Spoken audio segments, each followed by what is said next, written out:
School at Beverly Hills Junior High followed the usual routine: classes, strict punctuality, and the inevitable social hierarchy.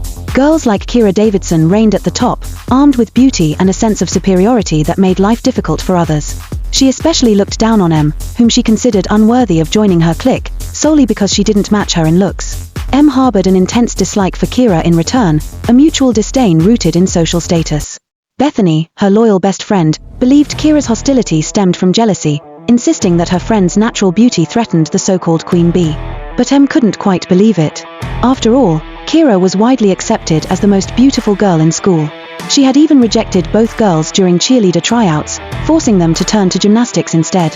Luckily, Kira hadn't claimed that territory too. As the final bell rang, signaling the end of another day, the girls fell into their usual rhythm.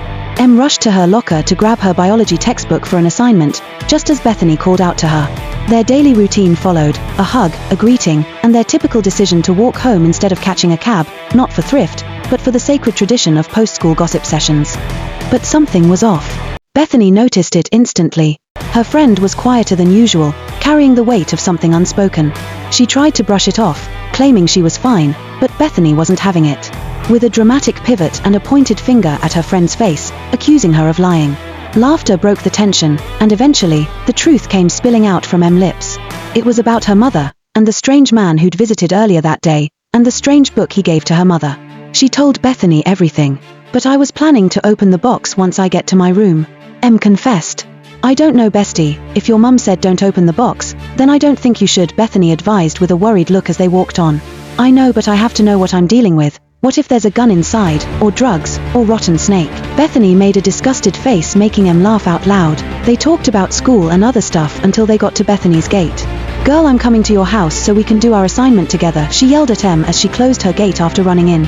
"Okay, bestie," Em screamed back as she ran toward her house, which was a little far from Bethany's. As she stepped into the house, she remembered, each afternoon followed the same rhythm. The house was quiet. A note rested on the glass center table, just like always. Her mother, a psychologist whose exact role in the hospital remained a mystery to her daughter, was once again at work. Today's note read, "Gone to work, baby. I made spaghetti and tomato sauce for you." Relieved and hungry, she freshened up and devoured the meal in minutes.